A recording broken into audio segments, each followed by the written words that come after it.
your telephone, make sure that that radio button is selected.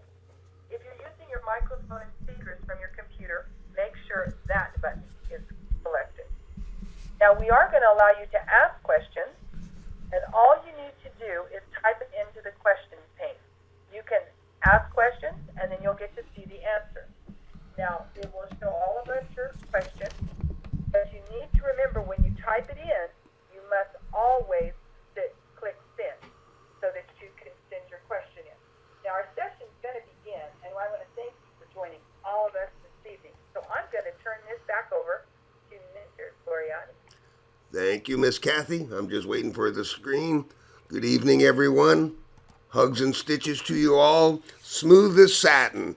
Look, folks, tonight's lesson is going to, just like, well, what it's about is just keying in on satin stitches. This is part of our new format with webinars taking you deeper into the lessons. We began a couple months ago with the run stitch. We're going to move on to satin, certainly, and then on to fill stitches. This is all about satin stitches.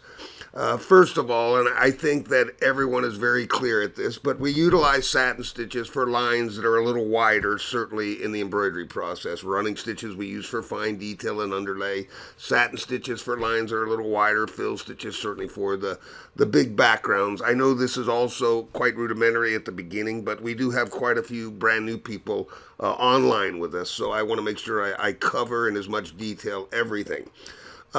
The first thing that I want to really cover are the choices within the software of satin stitches, because you should all know who have the software that we basically utilize or have three different choices of satin stitches. I'd like to talk about certainly some of their usages, and I'd like to show you the input methods. Now, your satin stitches up here on your digitizing bar are located right here. There's your first one, which is an input satin path. Next to it is the classic satin. Next to that is a steel stitch. A steel stitch is a balance with satin stitch. We'll get back to that in just a minute. We're going to start with the input satin path, and I'm going to go ahead and bring up some artwork. Let me explain something. First of all, input satin path, classic satin. They both produce traditional satins. The input method certainly is different, and there's reasons why. I'll explain that in a little bit. But right now, let's go ahead and do an input satin path. You simply select your input satin path. Come down here to the color bar. I'll just select a color. Now, we used to call the input satin path a serial satin. Basically, what we're going to do is to define one entire side of the satin stitch. Right-click to get over to the other side, and we're going to then define the other side. Finish with a right-click. I'll explain as we're going. So, I'm going to start right here in this letter S. I'm going to left click. I'm going to do another left click. It literally is just an entire series of left clicks as you move around the letter S. I'm just defining this entire side, okay? So we're going to left click. My mouse, for some reason, is jumping around on me. We'll be okay. I'm not even going to have to make it necessarily that pretty, but we'll do our best to make it as pretty as we can. Thank you, DJ. DJ said everything I digitize is pretty, so I appreciate that, young man. We've got a big old group of us out there tonight. I love it when we have a nice, good-sized group. Thank you all again for attending. So I'm going to left-click right here. Now, to transcend to the other side, I'm going to right-click. That now takes me to the inner part right now. It'll be the outer part as we work our way up around the S. But I did a whole series of left clicks, working my way around the entire side of the S. A right click to transcend over to the other side, and then again we begin with a series of left clicks again. Now, I normally always start with a little bit of a straight area. I am going into curves now because I can extend it out a little bit and get a really nice curve to my line here. When you want to do curves in total control when you're working with satin stitches, you utilize the control button. Just hold down your control key, and it'll make a beautifully lovely curve as you work your way up and around. So curves, you use the control key. I'm going to just keep working my way around.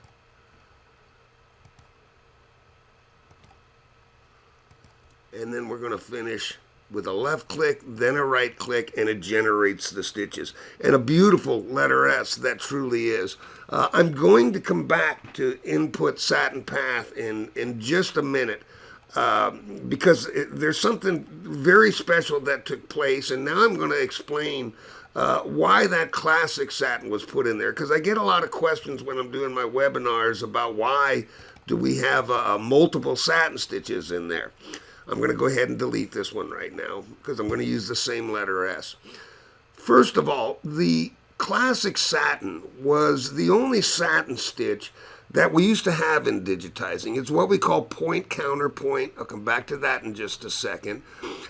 I wanted it involved in the software because if you come from my era of digitizing, when I was first trained, classic satin was all we had. That was a comfort zone for me. Many of the people who have purchased our software over the years at this point come from that era. So I wanted to give them that same comfort zone. I will preface this by saying at this point that I have pretty much gone to the input satin path now when I'm doing my satins, and I'll explain that more in just a little bit. But to generate or to utilize the classic satin, literally you just pick your classic satin. Now, what I mean by point counterpoint, I'm going to do my first left click to the inside of the letter S, and then I'm going to transcend to the outside. So we call the first click point, and then we do counterpoint. We come in and do the first click point, then we do counterpoint. I'm going to keep working my way around. Now I'm going to generate the control key or click on it again because I'm coming into curves. Point, counterpoint, point, counterpoint, point, counterpoint, point, counterpoint, point, counterpoint, point. And I'm not going to do the whole letter S. We're just going to finish up right here. Counterpoint. All left clicks. Then a right click to generate the stitches. That's what a classic satin is. Again, input satin path, serial, defining one side, right-clicking to get to the other side, defining the other side, finishing up with a right-click generates the stitches. Classic satin, left click, working your way around with left clicks. To end the segment, you right-click again. If I want to pick it right back up, I'm still in it. Just continue on, starting at the same points. Left click, hold down the control key, left click, hence I can continue to work my round. The point of this is that I can stop and I can end. The classic satin also has a nice ability to end a segment and then pick up right from that other segment. You can do that with the input satin path, but it's a little more difficult because you're going to be transcending. Example, if I did the input satin path, I would come down to a certain point where I might transcend into my next letter, then I'd walk down and I'd work my way back so that I have very smooth transitions. We'll get to transitioning stitches a little later. Now, I'm going to jump to another design because I want to be specific about this. One of the rules with satin stitches, and I'm going to cover all these rules, but I want to clarify why I've made this transition into the satin path as opposed to the classic satin. One of the things I'm going to teach you tonight are the angles of your satin stitches. And I always say that there are two ways to angle in the embroidery process. What I mean by angling is going around a corner, okay? What I call the wrong way and what I call the right way, okay? What you're looking at here is the wrong way. What a digitizer has done here is they've come from a straight element of stitching into a curved element of stitching, back into a straight element of stitching, okay? The challenge with that is that you're forcing the same amount of stitches from here to here as you have from here all the way over to here. This is a challenge area in embroidery. In fact, folks, this is one of the main reasons why you bird nest in the embroidery process. It also can eat your garment because you're compacting so many stitches in just a small area, okay? Now, the way that input satin path first worked when we first took on the software is it used to corner like this, okay? So when I would be defining, I would come in here with the input satin path, define this side over to here, right click, define this side working backwards. Once I got here, I'd right click. It made this type of corner, okay? When you are working with a classic satin, and I can jump back to this right now, you are the angle, okay? You are the angle. So, example, if I were going to do this letter L just like this, I'd grab my classic satin. Let me just grab another color. And right on top of it, I would come in here and point, counterpoint, point, counterpoint. And you see, I am becoming the angles, okay? Point, counterpoint, point, counterpoint. This is the way that you make a turn in embroidery because it's a softening technique. Because when I do this and work my way around the corner, and I'll get rid of those stitches, look how nice it opens up the corner. You don't crowd the corner, hence you'll never bird nest. Okay? It's a softening technique. I call it angle in and angle out. So, because the input satin path worked like this, another reason why I wanted the classic satin was it gave me the ability to make a turn like this. Okay?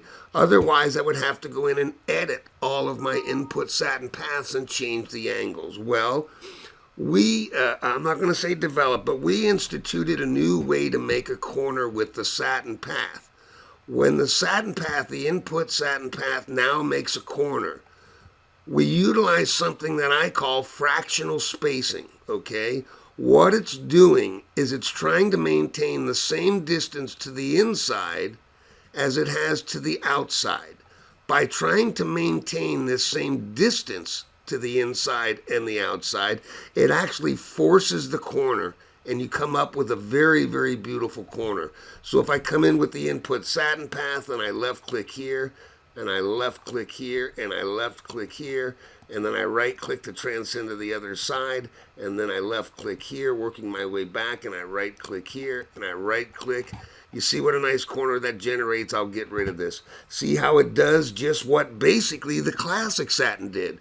The reason why that simplifies it and why, in my opinion, you want to use that more so now is because many times when someone is digitizing and learning to digitize, you can you can mess up the angles. Example, when someone's doing with the classic satin and you're just learning to digitize, coming around curves of S's and that can be quite challenging sometimes, and you'll see a lot of this. Oh, I didn't have the control key down. I'm sorry. And just taking one little angle stitch and not putting it in there quite right, you just don't get as pretty a corners and as pretty a turns. All right?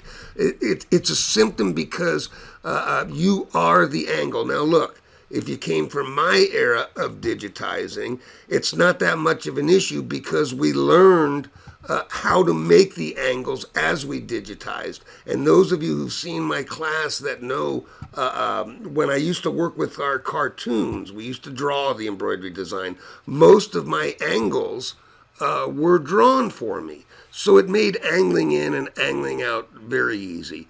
You do have both choices. Folks, you can utilize whatever one you want, but I really recommend that input satin path.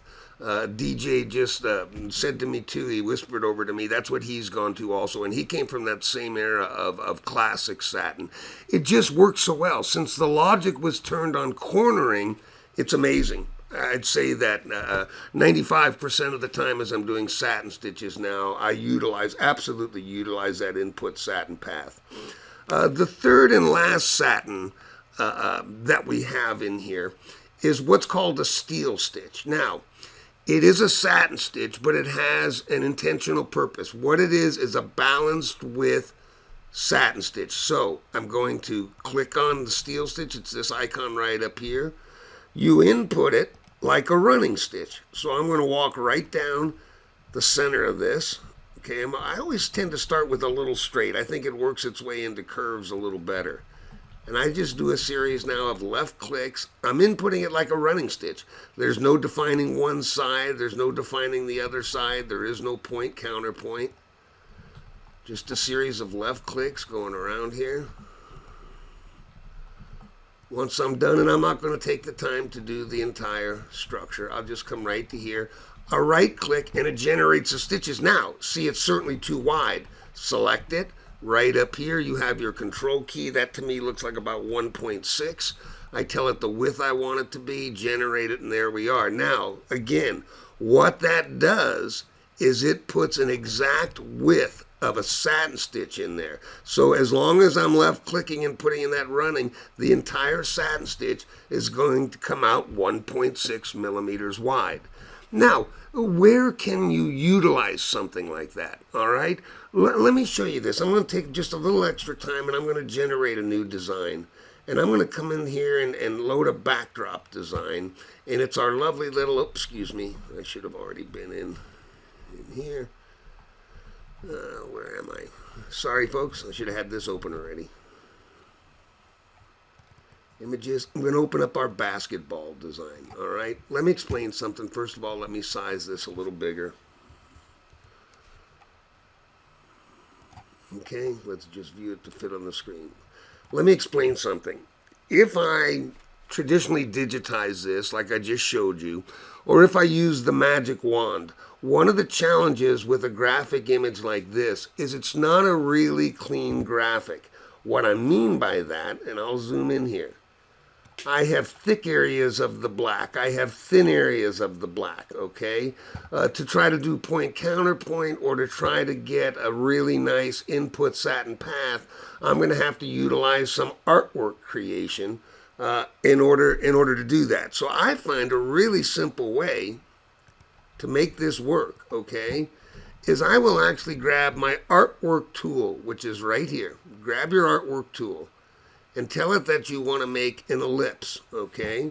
And I'm going to hold down the control button, and I'm just going to make a circle, okay? Now, that circle is a piece of artwork. It has nothing to do with that embroidery design. It's not a stitch sample. It's a piece of artwork. The software in itself generates artwork, okay?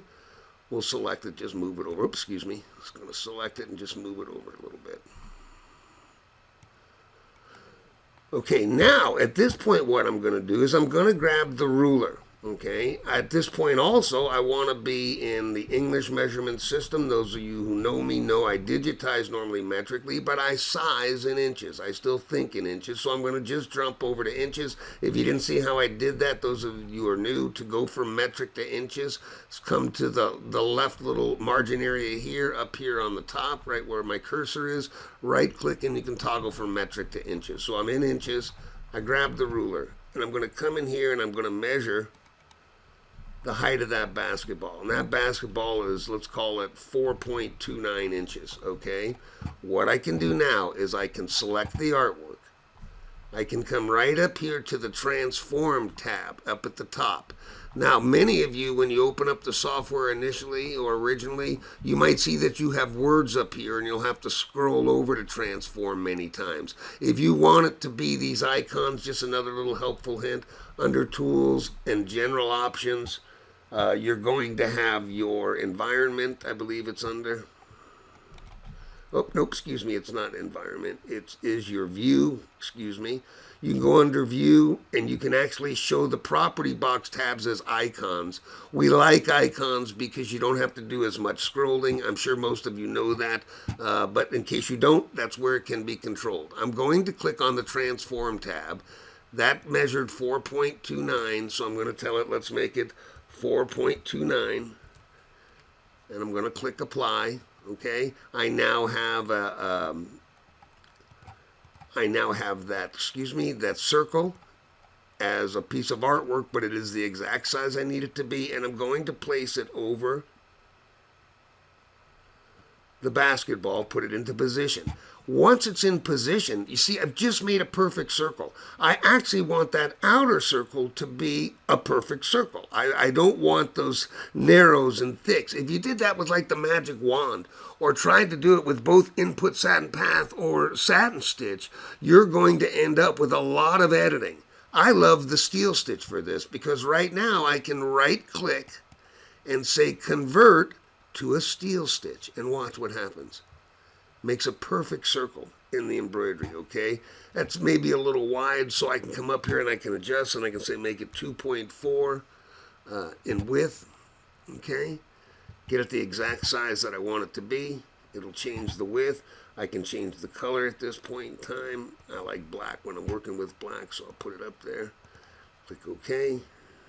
It's now black. Get rid of the graphic, and you'll see I have a perfect circle. I just saved myself an enormous amount of time in editing, specifically if you try that with the magic wand. In a lot of demos, I'll use the magic wand and then I zoom in apart, but during the class, I'll always say, look, in actuality, I'm going to use my steel stitch. I can also utilize that for the rest of the design, because I can come into my steel stitch, okay, and then I can just start clicking off these little areas, just coming down right through the center of this. Now, traditionally what I'll do, I'll explain, because I would actually start and end that circle in a common point. It would probably be, let's say right here. I would go into my run stitch and I would walk up here and I'd come with the running stitches down to here. Then I would steel stitch back. I'd walk out here and I'd steel stitch back. Walk over to here, and so I'm transcending from, at this point, running stitch to steel stitch, running stitch to steel stitch. I just did this one segment. I came over here, just did that. I right click, and there it is, okay? So I can get all these internal lines perfectly done also. I just think that really is a very, very neat thing with it. Let me change it to black.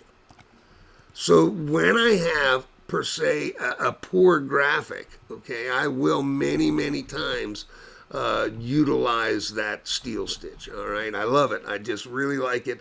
It's something wonderful to have in there. Now, what I kind of just alluded to also is what I call proper pathing, because you see this design up here started and ended here. So if I came in here and I selected this part of the steel stitch and I come to the third icon down, shape, okay, I'm going to get my start points, I'm going to get my end points. I would actually take the end point and I would move it all the way down here in this steel stitch. All right? Oops, I moved the start. I'm sorry. They were on top of each other. I can put the stop there and the start right in the same position.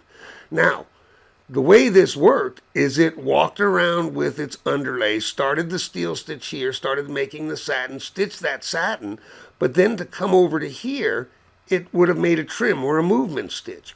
By simply moving, because one of the really wonderful levels of control you have in the software is moving start points and end points. We call that pathing. I don't want lots of movement stitches. I don't want lots of trims. So if I'm going to start this satin here or this steel stitch here, once again, I'll actually show you a little bit, but let me right click and generate it. Because what you're going to see is see how that disappeared, that line disappeared? That's because it's now going to start here and end here. Once I finish that steel stitch, I would come into the running stitch. We'll just pick another color. And I would walk up here with the run stitch. I'd come right to here. I'd come out here. Right click, that ends the segment. Then I would come back into my steel stitch. And I'd come right back along that with the running stitch right down the center. Boom, that one's done. Then I'm going to transcend to the running stitch again. And I'm going to make my moves. Folks, this is a very important aspect. This is pathing. This makes all the difference of how a design runs well. Many times it's simply transcending from one stitch type to another. Again, I'd come down here. Then I'd go right back into the steel stitch, generate my steel stitch. Then I'd walk up here, use the running stitch, get up here, come back down here, come back, here, back, end up over here and stitch all my way back, okay?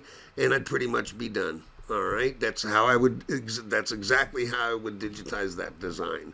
Now, I will tell you that at that point, I would probably do the internal pieces and place them a little bit under this outside steel.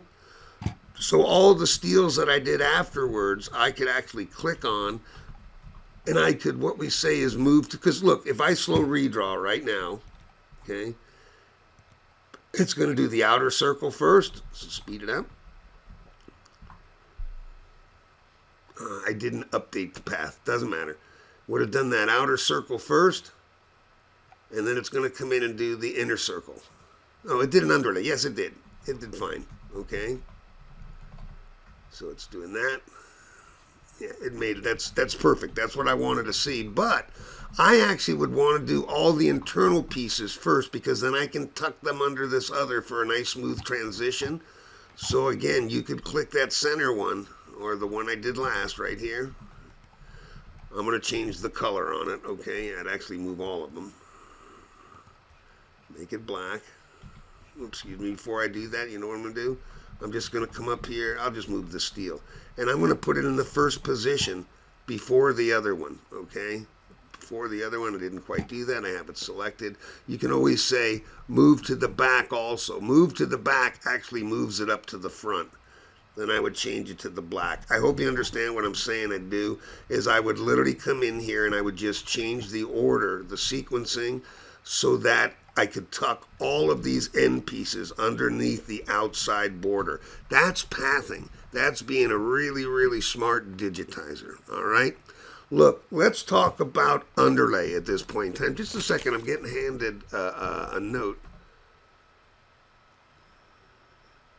Is asking about digitizing letter B. Letter B's are real simple. Someone just passed me on a question about digitizing a letter B. Letter B's can be done in a variety of ways, but I'm assuming you're asking like a block letter B. Let me explain something here. Let me just get to my... we don't have to go Arial. We'll just go Arial. 4 millimeters is fine. And apply it.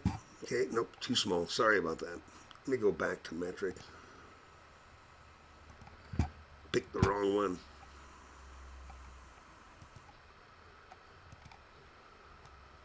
Let me just get a nice, just regular block. It's up here at the top. I apologize. We got plenty of time. There we go. And apply that. Okay, now let's make it a letter B, though. Let me explain something. If you've ever seen a really nice B work, you can use that as a frame of reference. I'm going to get to that in a little bit. But you're asking how I would traditionally digitize a letter B like this. I could certainly use the input satin path with something like this. You realize that you're going to do it in a couple of different ways, and I'll explain that right now. Let's go ahead and use the input satin path. I haven't done a letter B with one in a while, but I'll do it right now. Pretty simple. Basically what I'm going to do, and let me zoom in here, okay? The letter B, let's say that I've got lettering after it. So I'm going to exit here in my letter B, okay, and move into the next letter. With that being the case, I would do this letter B just like this. I would grab my input satin path. I'll grab another color. I'll put just red on top of this blue. I'm just going to use that font as my artwork. So I'm going to come in here and I'm going to left click. I'm going to go into a curve, just doing all left clicks. Come back into a straight. I'm going to come all the way down here with a straight. Another straight, just do a short one. I'm going to come right through here, straight, straight. Straight, straight. Now I'm going to go into a curve right to here, right to here. Then I'm going to right click and come over to this side and I'm going to click. Just a second, I want to just move the thing, just move the screen a little bit. Let me just zoom out a little bit. Need to zoom in a little bit, sorry. So I left click there, going to left click here, going to left click. And this is also transitioning. What I'm showing you again a little bit about smart digitizing, about pathing. Because again, what I want to do is path through this letter so I end up over here. Going to come all the way up to the top here. Going to left click right through here. Left click right through here. That's a great question. Thank you for asking it, whoever did.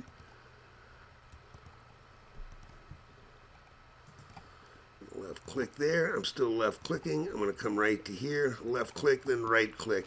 See what a beautiful, nice letter that did. This is a huge letter. Now, right from this point where I am, I'm going to zoom in just a little bit more, not much, but just a little bit, and move it over just a hair so you can see it real close. I'm going to go into my running stitch, and I'll grab my running, and I'm going to transcend from right here. I'm going to step over right to here, and come right to this point, generate those stitches. Then I'm going to come back into my input satin path, and I'm going to left click here. I'm going to left click here, left click here. Left click here, going to come right down here and left click at the junction point. Then I'm going to right click, come over to the other side, left click again, work my way back now with another series of left clicks. Right to here, come right to here, left click, right click. That's a perfect letter B, okay? And you've ended right here, so your transition now into the next letter is very, very simplified, okay? Look, let's talk a little bit about underlay. I'm just going to generate like a keyboard, just some keyboard lettering. And actually, I'll use like a letter L. We can just use a cap letter L. And I'm going to make this one pretty darn big, okay? And I'm going to zoom into it. Now, I talked about angles earlier. You know what? I'm going to come back to this letter L. It's going to be really important in a few minutes. I'm going to generate just another letter. Let's get past that letter L, and we can just do a T, okay? That L is very important. I have a very important point I want to teach you with that letter L. First of all, when you're working with, because I want to talk about underlays with stock designs and with keyboard fonts. When you're working with keyboard fonts or when you're digitizing within the software itself, whether it's Magic Wand or you're doing more traditional like I was just showing you, you have absolute control of your underlay, okay? Well, I shouldn't say quite absolute. You certainly do. I'll get back to that. But I'm going to go ahead and I'm going to select this letter T, okay? So I do a select on the letter T, all right? Right up here in your properties box now, the tab, 3 tabs over, you have your underlay tab. Now, you'll notice some of these are highlighted. In fact, this was probably wide enough that they're all highlighted. What highlights is based on width. I guess we should have done this. Let me do this, okay? Let's select it. Let's make this a little smaller. If it goes past the width of what we would call, or what a normal satin would be, it'll open all your underlays. To some extent, that's telling you it probably should have been a fill stitch, okay, when you're that big. But I'm going to come into my underlay right now. And the first one that you'll see that we have what's called a contour. A contour is actually called an edge walk, okay? And you can do your inset for your contour or your edge walk. What you use the edge walk underlay for is when you're doing very large lettering.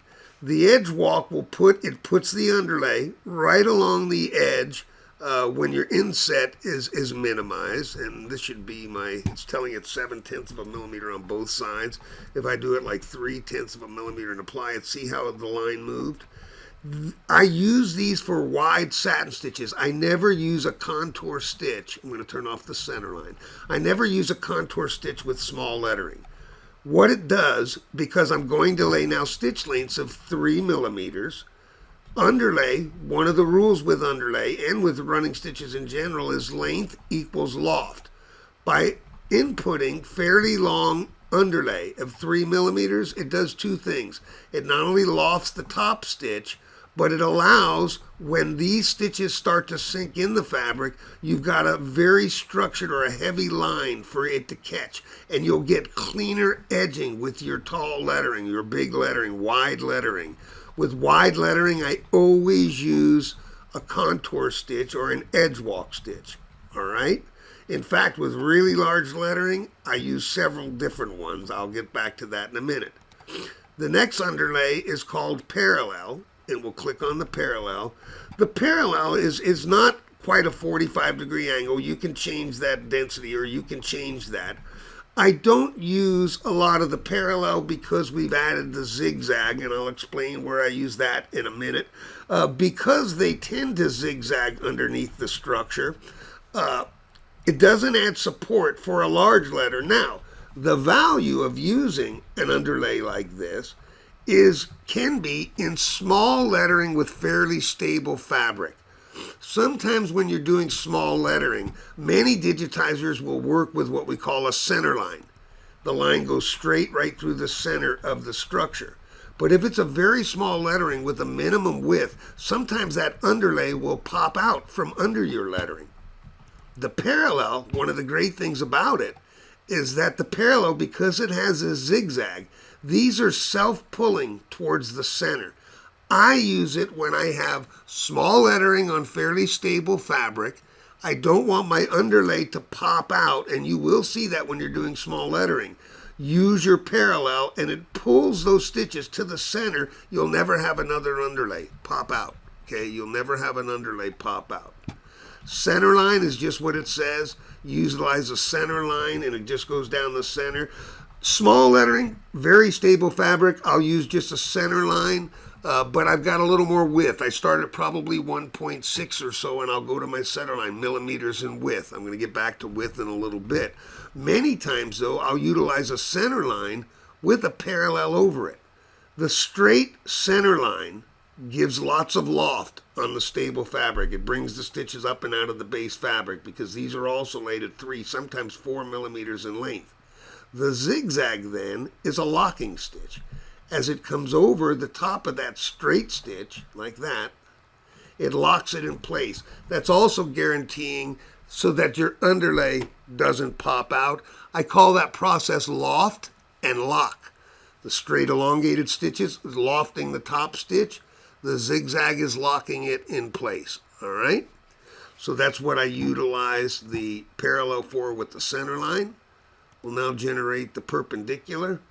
Perpendicular is not a continuous filament of underlay.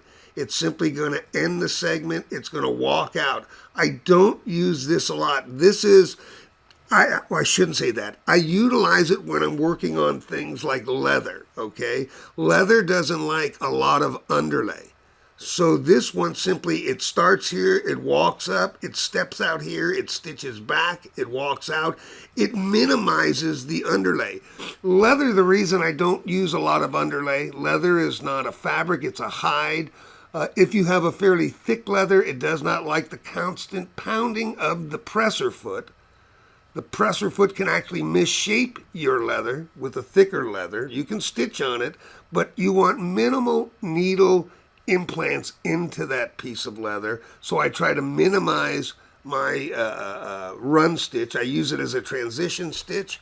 I use that perpendicular as just what it sounds like. It's just running perpendicular, but it's not necessary. It uses minimal amounts, okay? Basically, that's what it does. Now, one of my favorite ones is the zigzag, all right?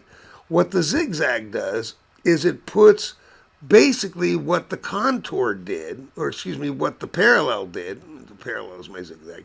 What the parallel did, but it does 2 of them, okay? So it will zigzag up and then zigzag back down. Then it will do the top stitch. I normally always utilize this with a center line, all right? Let me explain something.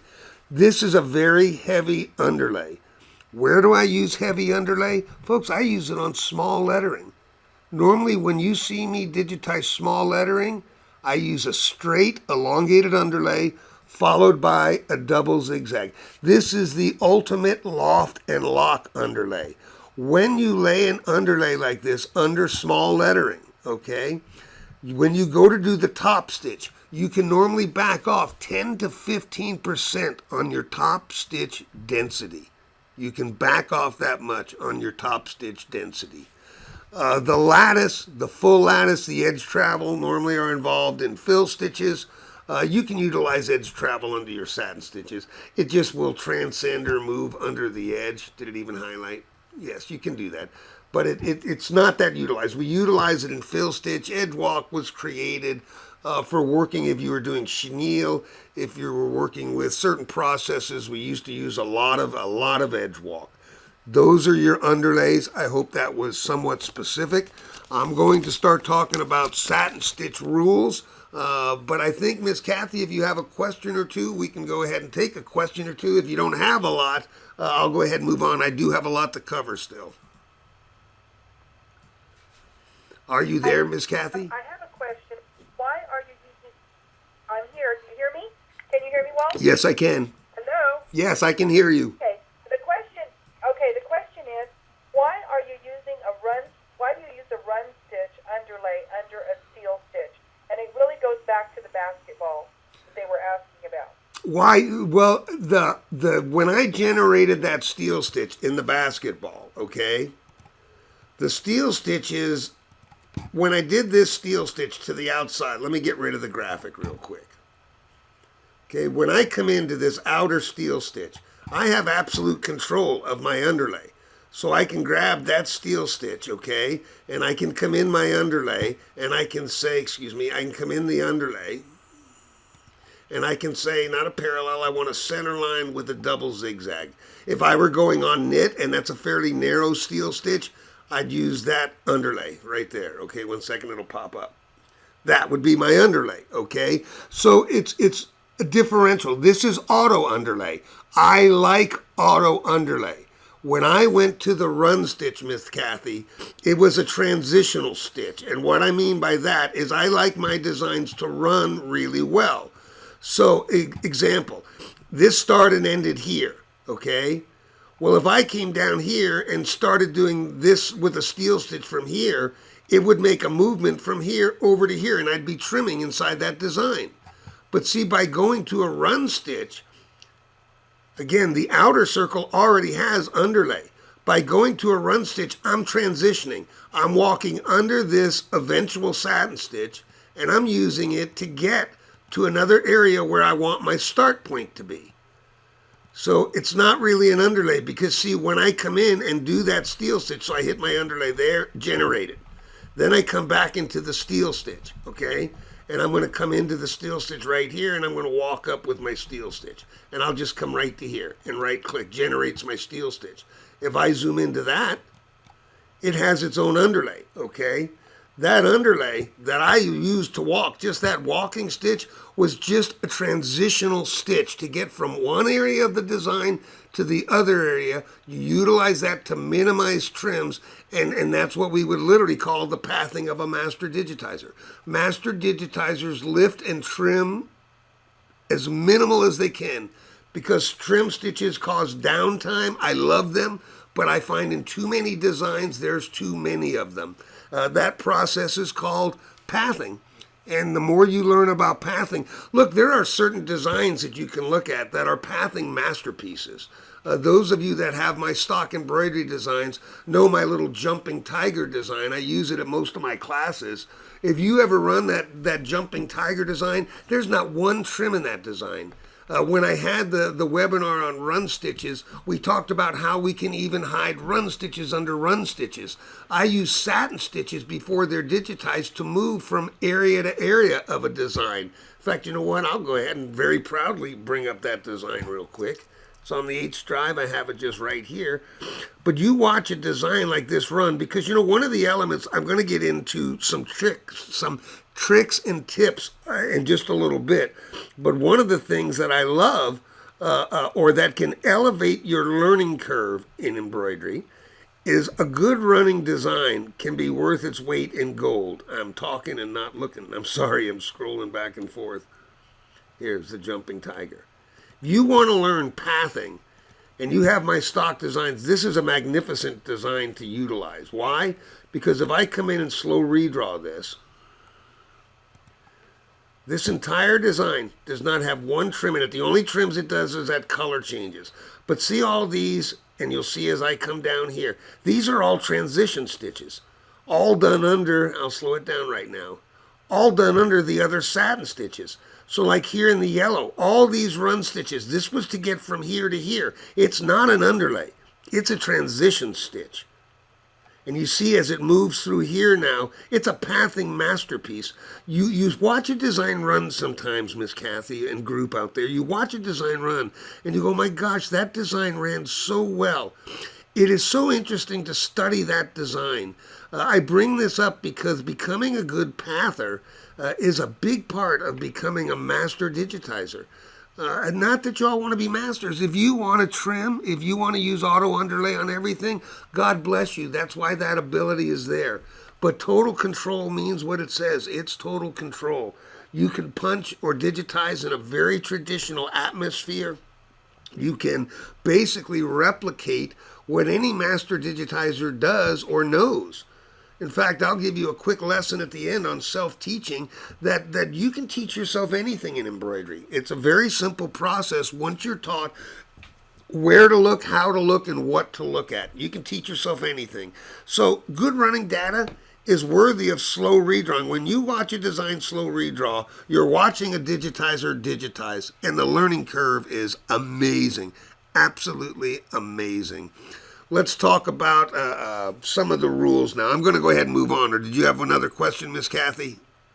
No, that's fine, Walter. Okay, I really do need to move on because I still have quite a bit that I'm covering, and I can't believe I've already talked so blessedly long already. I'm going to cover the rules to satin stitches, all right? And the first rule to satin stitches, in fact, the first rule to all rules, is that for every rule, there's an exception to the rules.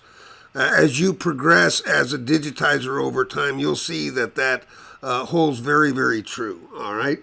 The first rule, though, that I'd like to talk about in this embroidery process are the two what I call constants in embroidery. Embroidery is an art form, folks, of distortion. I say that every time I teach a class. It's an art form of distortion. And in the embroidery process, there are two distortion values, okay? Two distortion values that I simply label as the constants of embroidery.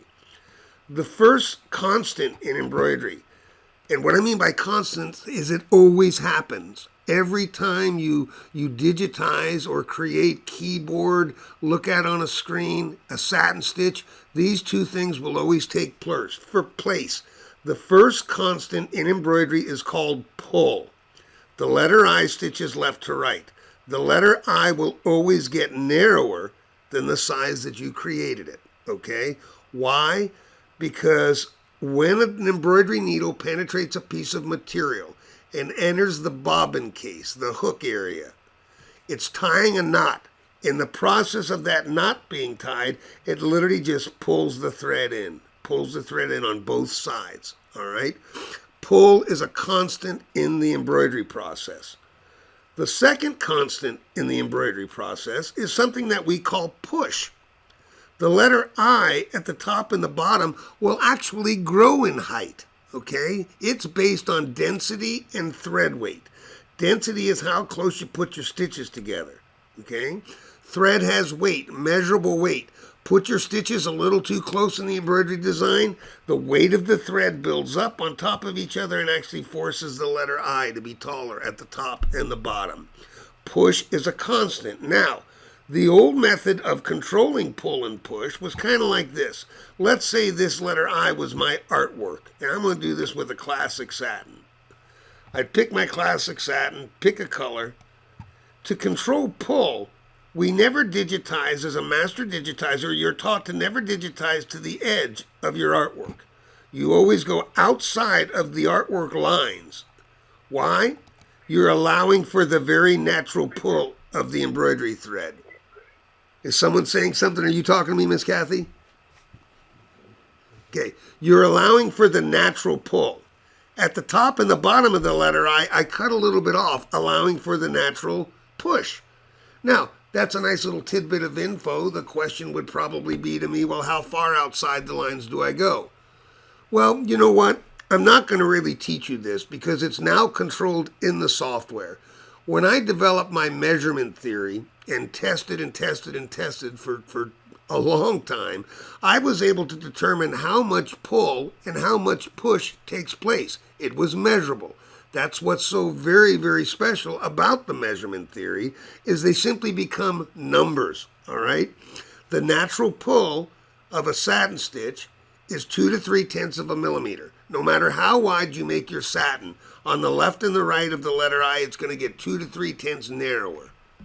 The natural push of a satin stitch is also 2 to 3/10, sometimes 4/10, all right? If you make your satin stitches too dense, it'll grow that amount. So it's going to get taller, basically 3/10 of a millimeter at the top and the bottom. Now, rather than learn this, one of the simplest ways to control this is you digitize the letter I. You digitize what you see on the screen. So you're capable now of digitizing perfectly. You see, digitizing, I just demonstrated it, you never digitized perfectly. You distorted the design as you created it. But with our software, you can digitize perfection, basically. At that point in time, select that letter I, it'll highlight.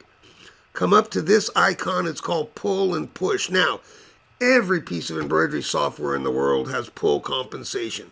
Pull compensations adds width to satin stitches and to fill stitches. Very little, if any, has push compensation. Floriani software has both. DJ and I work so hard on this to bring the push compensation to you. Now, another thing with pull compensation that a lot of people didn't always utilize it is most pull compensation was based on percentages. Well, that seemed very silly to us because a percentage has to be based on the initial width. So what was developed was called absolutes. Why? Because I can absolutely tell you how much to overswing or go outside of the lines. So you digitize it perfectly. You go into your pull compensation and you say, absolutely go, let's call it 0.3 of a millimeter wider. That's pull. Down here, okay, for push compensation, you're going to tell it on both sides, top and bottom. We also want to go 0.3, all right? And click apply. You know what you're going to hear? Let me do this. I'm going to pull guideline right here, and I'm going to pull another guideline out here so you know what it is we had. And then I'm going to generate it. And what you'll see, you see how the letter I got shorter and how here on the left and on the right it got wider? Pull and push are constants. You have absolute total control of that within the software in your properties box. Now, you all know when you see me, I like to make things simpler. So watch this. Because one of the things that we were able to do, I'm going to put a letter I next to a letter O. Now, one of the problems with keyboard fonts is that keyboard fonts traditionally are digitized the same size, all right? This one's a little different, but basically that letter I is the same height as that letter O. The issue with something like this when you see this is that that letter I, I'm messing up here. Hold on one second. We'll come back in. I want to get rid of those guidelines. Okay. I'm going to come in and put that letter O next to it. This is actually pretty important, okay? Oh, and where's my letter I? Got rid of the letter I. When you see keyboard lettering like this, it's actually telling you that you're going to have two different size letters. When letter I's are digitized the same height, all right, or letter I's next to O's, you're going to get a skinny, tall letter I and a short little O. See, a letter O is a total letter of pull. The letter I gets narrower but grows in height. So, now, this is a fairly new font, so you do see a little push control in here, but whoever digitized this, they didn't really understand pull fully because they did not overextend or go outside of the lines. Yes, at this point in time, you could select it. You could go into your pull compensation and you could do it right here. We simplified it. All you have to do now is come into, and let me pull that guideline back down. Basically the same height. Go into File, Save to Sew. No matter what you choose, you come in and we'll just say, look, let's go ahead and put you on Batiste. Next, apply, and yes. Tells you how to stabilize it, of course, and boom, okay? Once you do it, it absolutely, look how much taller the letter O got than that letter I, all right? The letter I got shorter, the letter O, look how much taller that got, because this is going to shrink. When you look at a master's lettering, you never see lettering digitized the same size, folks. You can look at it here. Here's a design of mine, my We Are One design. Where did I put you? I think I brought it up right here. And how I came up with these 2 to 3 tenths is I would bring in thousands of my family's designs and other designs. Every master, this is what lettering looked like. Pull and push are the #1 controls to make things beautiful, things like lettering. Now, what I would do is I'd bring a design in. I'd come to the letter E and I'd say it's about that much taller than the letter I. I'd measure the distance down, okay? 5 to 6 tenths of a millimeter. That's how I came up with the fact it went up 2 to 3 and down 2 to 3. So through subsequent tests, that's exactly what it does. Up 2 to 3, down 2 to 3. Pull and push are magnificent controls. So you don't have to digitize in the traditional method of distorting as you digitize. Digitize perfection. The point I wanted to bring up is you have those controls either in your pull and push compensation or you have those controls through Save to Sew. You have that same level of control in stock design lettering, okay? Or in you have a design, a stock embroidery design, all right? And we'll bring this down here. This has nothing to do with the software. This was generated on another piece of software. This is kind of what's uncanny with the software too. File saved. So now I could go into the properties box and move it there, but I can come into here and I can say, you know what, I'm going to put you on a piece of fleece. You hit next. It's asking you, do you want to apply the pull comp? That is pull and push, apply and yes. Tells you how to stabilize and boom, okay? Look at the differential now. You see how much taller the letter T is than that letter L? To some extent, folks, that's uncanny. The fact that it does that with stock embroidery data is truly almost unheard of.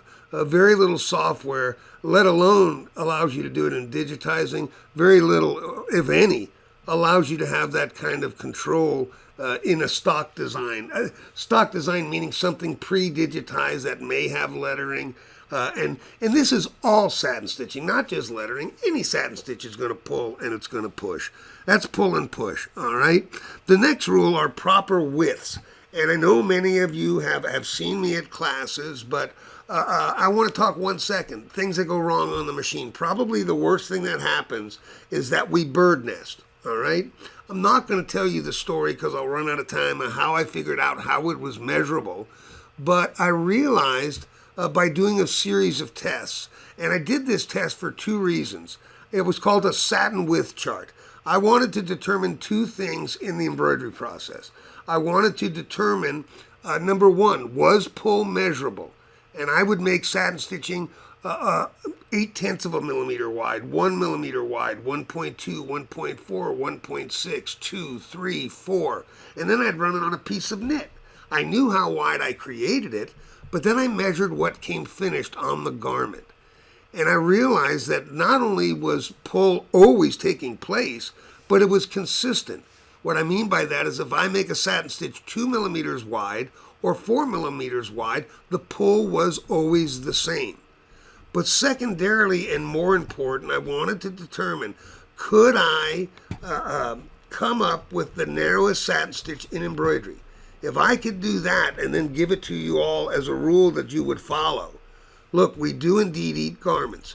The reason that we eat garments is in the execution of a satin stitch made too narrow. We make satin stitching too skinny because of the natural pull of that embroidery thread in the execution of a satin stitch. It will literally pull to the weight of the thread itself. That's why garments are eaten.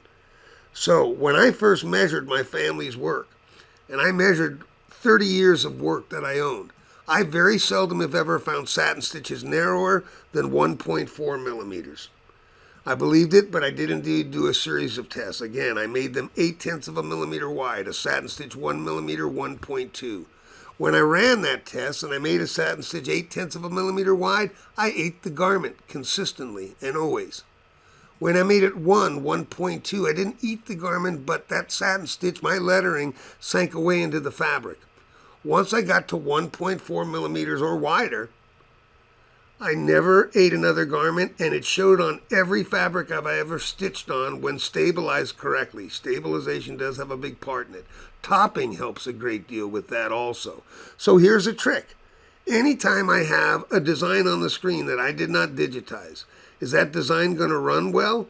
You know, in fact, you look at this lettering right here. And I always say to people, can anyone look at that small keyboard lettering right there and tell me whether it's going to work or not? Just by looking at the screen. You can't tell me. There's nothing on that screen that tells you whether that lettering is going to work or not. But what about this? Every time I have a design on the screen, I zoom into it, all right? I grab my ruler. I look for the skinniest satin stitch, and I measure it. It's 1 millimeter wide. That satin stitch is telling me it's probably going to eat the garment. What can you do? Well, look, that's what's so wonderful about that pull control in the software. Select it. It's 1 millimeter wide. I need it to be 1.4 minimum. Select your pull compensation. Say I want you to absolutely add 0.2 of a millimeter on both sides, and boom. So now it's going to work, because you know what? I'll grab my ruler. I'll come in and measure it again. 1.4 millimeters wide. As long as your satin stitches stay to 1.4 millimeters in width, you will never eat another garment in this embroidery process.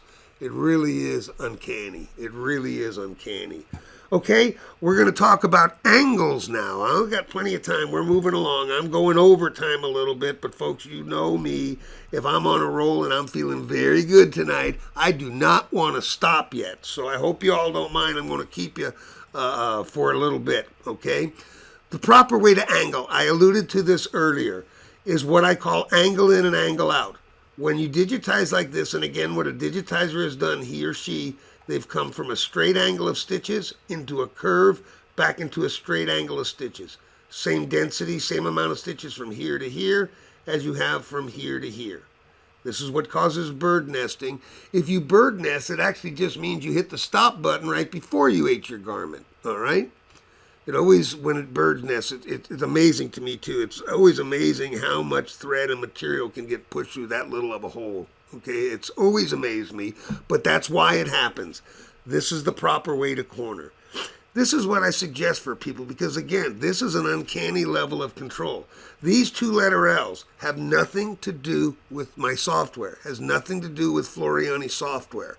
Yet, when I have a design that I have not run, I always look at some of the corners in that design because, again, one of the great things that you can do is you have this uncanny level of editing. You see a corner like this, watch this.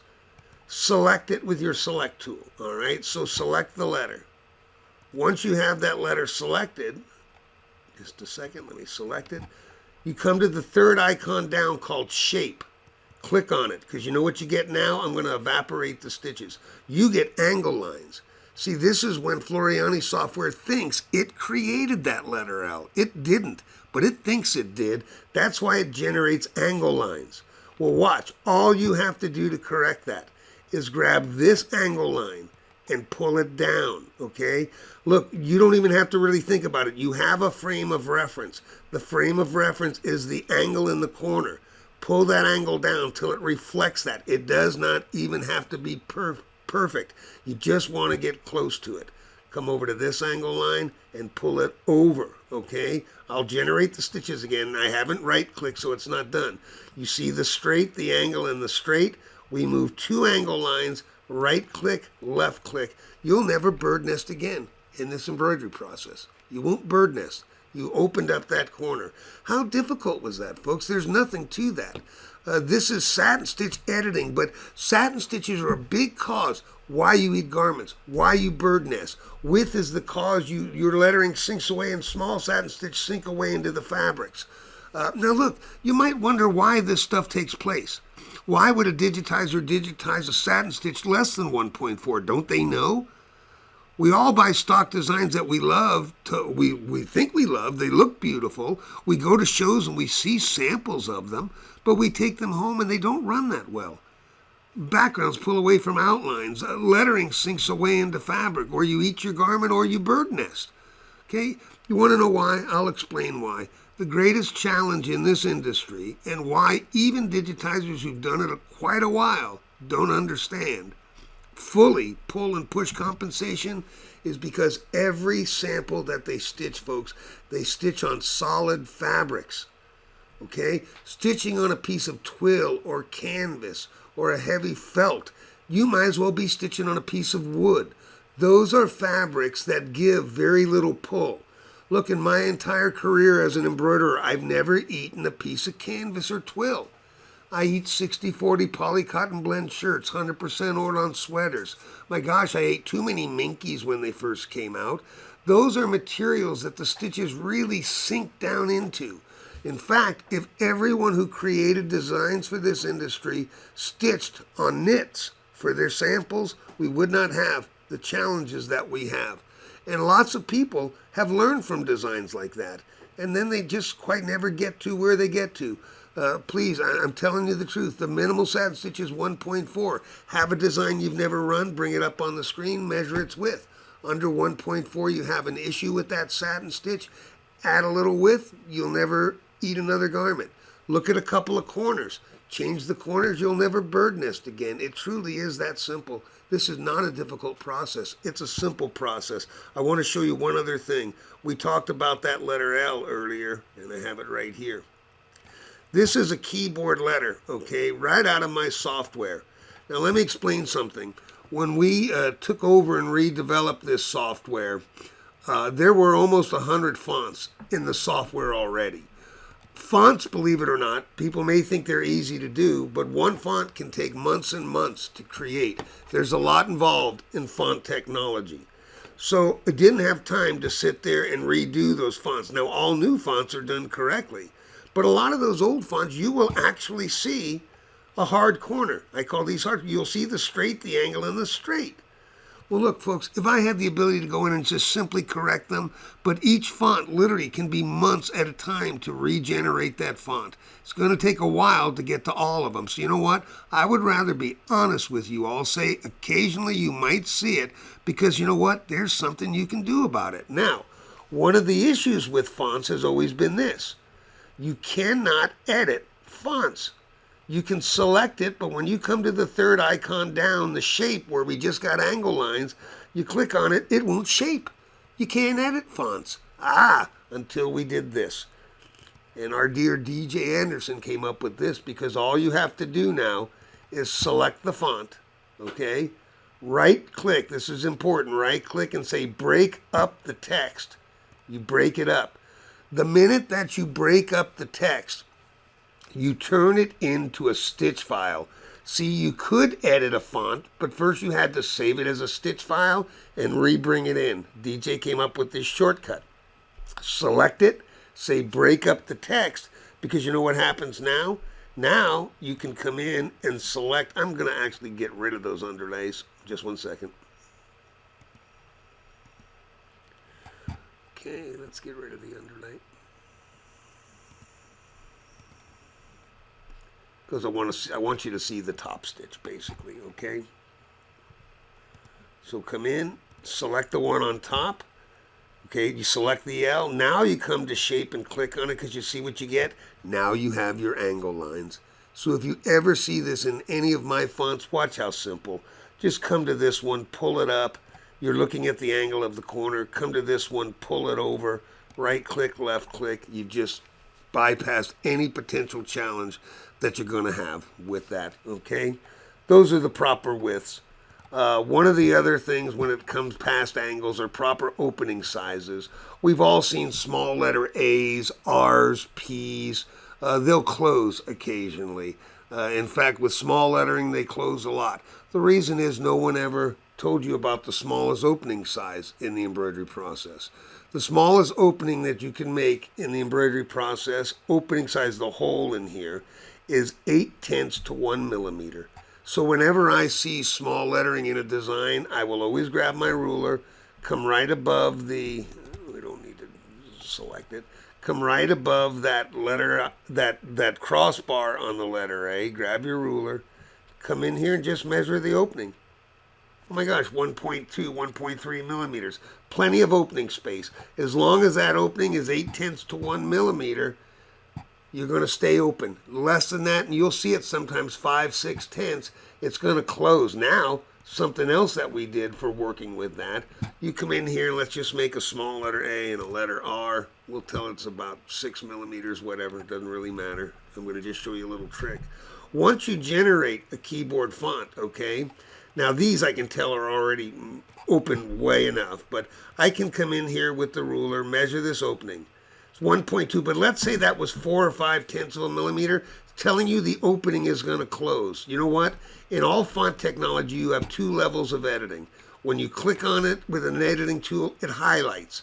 This point, you can change your underlay. You can change densities and such. But you know what? If you click on the text tool again, you get your second level of editing. And what you're looking for is this little icon right down here. Because you know what? If you get on top of that, left click and hold it, and then pull to your right. You see what you're doing? I'll exaggerate it. You're stretching the letter. So I have an opening, 5 or 6/10. I literally, and I'll make it smaller here. You see how it's getting smaller? Just click on that and just pull and drag. You're opening the size. This one was 1.2.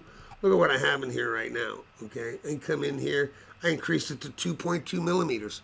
So many times with keyboard fonts, it's simple. Just generate it, double click or click on the keyboard and the text tool again. Find that little diamond down there on the far right side. It's always on the same size. Get on top of it, click, and just drag. And you can many times open that letter up, and it adds so little width. It looks like a lot on the screen, folks. We're talking a couple tenths of a millimeter on both sides is normally all you have to do. That's your proper opening size. The only other rules that we'll talk about with satin stitching is proper spacing. What I mean by that is, let's say we make two letter I's, okay, next to each other. In fact, any two letters that are going in the same linear direction, this is all stitching left to right. If you don't have enough space in between these letters, okay, if you don't have enough space in between those letters, you're going to close the opening. It happens a lot of times, A's next to V's, I's next to I's. Any two lines next to each other going that same linear direction up here, they're going the same direction.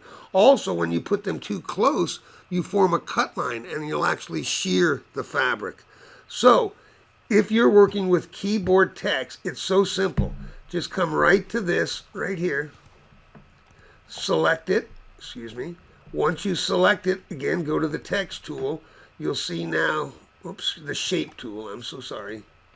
You go into your shape tool and you have this, no, not the shape tool, I'm sorry. Do your select.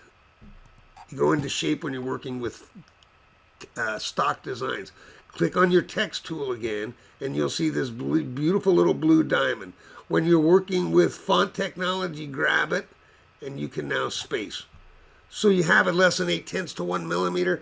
Just select it, click on your text tool, select it again, and then just space it a little more. Now, if you have a stock embroidery design and you see that you're too close together, stock is a little different because, yes, you can select it, but hitting the text tool isn't going to do anything at this point in time. But what you can do is you can actually come in now, and you have to move this normally when you have them too close. You have to move it like one at a time. You have to move one at a time. But you can actually now lasso around that letter R. And once you lasso and select it, okay, it'll select it. Oh, you know what I got to do? I must have used keyboard lettering on this. I'm sorry. Once again, once I take it to that breakup text, it's a stock design. I've opened up a bunch of stuff. I had 4 designs I was going to work with. See how that does that? Once I see that hand, I can grab it and I can pull it, move it. Now notice it can also go up and down. When you're using that stretch tool, it doesn't. This is a really wonderful time to grab that guideline, pull it down, and put it so you have a perfectly straight line so placement is easier. I then come into each letter and I just space them till I have my 8/10 to 1 millimeter. Same holds true like a T next to an L. I would probably move that T closer to that letter L. A lot of times you'll do a T next to an L. Now ours does it so it backs off a little bit. It's overlapping here. Some software you'll see where the edge of the T is right along that edge of that letter L. And it looks like it's sitting way out there in left field, okay? A couple of other things. That's pretty much the rules. We have proper widths, proper angles, proper opening size, and proper spacing. And that's a big part of the rules. The one more than that is proper density. I used to teach with what we called a density chart. But that's why I always use Save to Sew. Save to Sew, you have 60 calculated densities for your different fabrics. If you really want to study it, grab one of my books. Many of you have it. It is actually exercise 5, I believe. In exercise 5, you have my density chart. Excuse me, it's not. It's exercise. I don't even have it in here. I'm sorry, folks. I don't have it. It's exercise 2. Okay, exercise 2 is a density chart. It's a series of some 30 satin stitches, different widths and different densities. If you really want to study density, it's a series of letter I's with different density setting. In density, when you click on any satin stitch, you see the density over here in the properties box. 0.5 means you space the stitches 5/10 of a millimeter apart. Density is just a measurement, the distance between stitches on the edge of the structure or element. In fact, the way density works is the higher the number, the lighter the density. The lower the number, the tighter the density. What you see in bulletproof embroideries where the density is so hard and rigid, literally are densities of 0.2, 0.3. With small lettering, I very seldom go heavier than a 0.5. I've even gone to 0.6 on some lettering. When I'm using a really heavy underlay, I can even lighten it up more than that. The higher the number, the lighter the density. So what I'm saying is simply make a bunch of keyboard letter I's. Start with like a 0.3 or a 0.4. You should never have to go heavier than a 0.4. Do the one next to it with a 0.5. The next one to it with a 0.6, a 0.7, a 0.8, 1.0. Run it on a fabric you've never run on before. What you're looking when you study density is good coverage, so you don't see the material coming through it, okay? But you've done it with the highest number you possibly can. It is what Save to Sew already does for you, and I do believe that density chart I implanted in your software. In fact, I know it is for a fact. Let's talk about just some advanced tricks. I am well over time now, so we're going to go into some advanced tricks. We talked about changing your densities. You see, because to change your density, it's nothing. If I didn't, I think I just hung up. Can you hear me? I just hung up. Are they still on there? What number was it, DJ? Do you have the number again? Hold on, folks.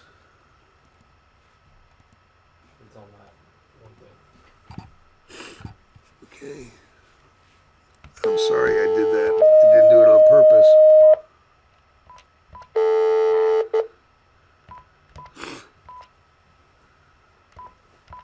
You need to know just how.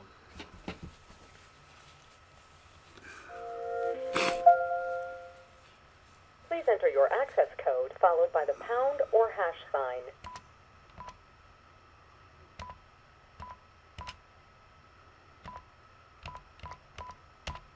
To enable audio control, please enter your audio PIN followed by the pound or hash sign. If you do... Mine hung up too. Hello? Hello, you there, Walt? I'm back. I hit the... Great. I'm on a speakerphone and my hand hit it. I did not want to lose anything tonight. I'm feeling like I'm on a roll, for God's sake. I'm loving this tonight. I hope everyone is enjoying this. Look, changing densities are so simple within the software. When you want to change a density, and this is for both stock designs and fonts, just grab a structure. So I can grab like that letter E. I can change. You have so much control. You can change part of a satin stitch. You can change the entire satin stitch. You'll see when I do this that the density on here was, excuse me, I've got to get back to my metric. I'm in metric, hold on. Right here, it's a density of 0.5. If I want to go heavier, I can change it to like a 0.4. The lower the number I go, you have absolute density control. You got tighter in the density. You want to go lighter, we can go to like a 0.6, and you'll see the density lighten. It's fun to play with density, folks. Again, Total or Save to Sew controls most of it for you, but you can go in there and do that. So density is easy to change. We talked about changing angles. We talked about spacing. We talked about stretching. A few things I want to just finalize now with satin stitching. Number one, connection stitches. I always bring this up when I talk about satin stitches, but I've always had a pet peeve. I'm working on small lettering per se, and we do a stitch, or we finish a letter, keyboard normally, we step into the next letter, and that stitch sticks out like a sore thumb, okay? I hate that stitch. I literally am compelled to stop the machine and trim it. Here's a nice little trick. Zoom in. When, let's say I want to go from this A to this L, but I don't want to trim stitch. First of all, the reason that you need to trim that stitch out is because you stepped from one letter into the next letter. You floated it on top of the fabric. So do this. This is a cool trick. Go into your stitch edit. It's this tool over here on the left. Left click on it. Go into not the letter A to the letter after it, the L. When you get near a stitch, it's going to highlight. Now, in watching this or looking at it, it left here, came up here, and the first needle penetration is right there. I left click and hold it. I move it around to make sure I've got the right stitch, okay? Release it. Right click and say insert a stitch before that stitch. Hit insert before. Put a stitch down here in the letter L. Come right to the edge bottom. Put a stitch right there. Then put 2 to 3 tiny little stitches in between that letter A and L, drop the final one on the edge of the letter A and right click. I'll generate the needle penetrations, okay? When you do that, needle penetrations are stitch ends. These are 2 to 3/10 of a millimeter in length. They drive down into the fabric and you'll never see them. They drive down in the fabric. It normally sticks out like a sore thumb. It's because it's elongated. Dropping little tiny stitches in between. Hide those. You truly, if you hate that stitch as much as I do, you'll love just that one trick. Okay, you truly will. It's a very, very neat trick. And then I'm going to finish with just telling you one other thing. One of the things with font technology and digitizing in general nowadays is embroidery is an art form of distortion. When I got my first digitizing system, we used to program every design, folks, one stitch at a time, meaning every stitch that you see along here, I would have hit point, counterpoint, transcended down, point, counterpoint, point, counterpoint, point, counterpoint. We bought digitizing equipment, and they told me that I didn't have to do one stitch at a digitizing anymore. All I had to do was like pick my satin stitch, and I could come in here and I could simply go point, counterpoint, come down to the bottom of that blessed letter I and do point, counterpoint. And I could generate stitches like that. But when I ran my lettering or my satin stitches like that, they weren't as pretty as my hand stitch lettering. My hand stitch, one stitch at a time digitizing, seemed to always look prettier than when I did it with the standard satin, the satin that we were using, okay? And when I got my first editing machine, I looked at the difference between the two, and this is what I saw. I saw that when I created a hand stitch design, and I'm going to come in here and just do a few of these one stitch at a time. But when I did a design, a stitch manually, I would go to the left, to the right, come back here, go to the left and to the right, and it was fairly quick. We would just go boom, whoops, excuse me, boom, boom, boom. You have to have sound effects. Mine are boom, boom for satin stitches, boom, boom, and that's all I'm going to generate, okay? And when I looked at the difference between the two, I noticed that on this one, the one I did with the satin stitching in the computer where I only hit 4 points, I noticed that every stitch fell above and below that other stitch perfectly, right above it and below it. When I looked at the edge of my hand stitch design, I noticed that every stitch was offset. Now, not a lot, maybe just 1/10 or 2/10 of a millimeter, but no two stitches fell above and below it.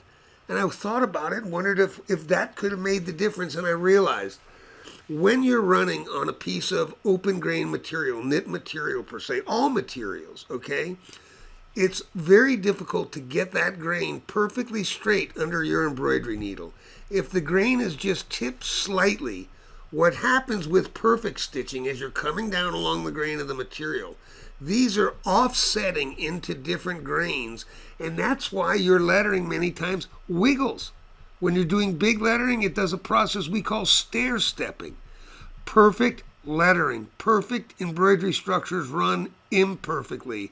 It sounds crazy, but imperfect structures run perfectly. It's opposite of what you think. Perfect runs imperfectly, imperfect runs perfectly. So, whenever I run, okay, whenever I'm working with font technology, or if I've digitized, this is what I do. I will always select the font. You come into the function right up here called column, okay? It's this tab right up here in your properties box. Right here is called jagged edge.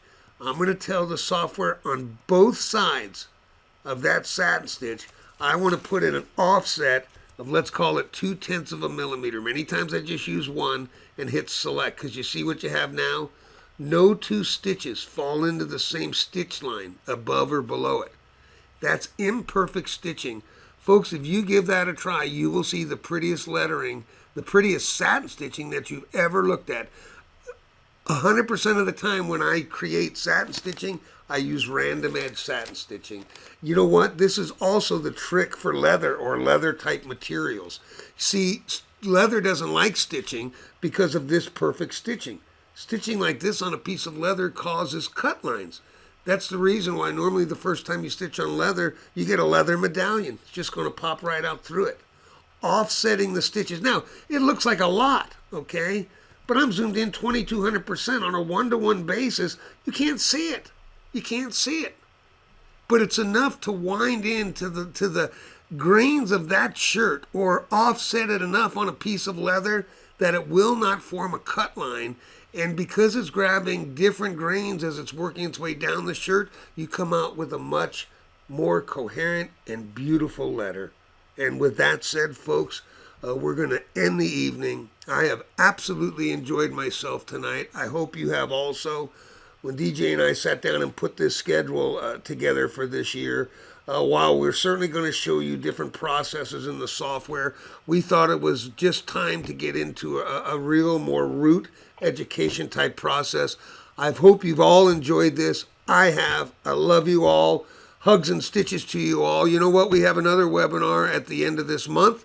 For those of you who can attend, we'll see you. I believe it's on the 29th. That's what was on the schedule. I do believe we have one. Am I correct, DJ? It's for My Decorative Quilter. Oh, it's a My Decorative Quilter webinar. Well, I have another one coming up. So again, I love you. May 13th, DJ just told me. I love you all. Hugs and stitches, everyone. We'll see you next time. Miss Kathy, you can take it away and finish it up.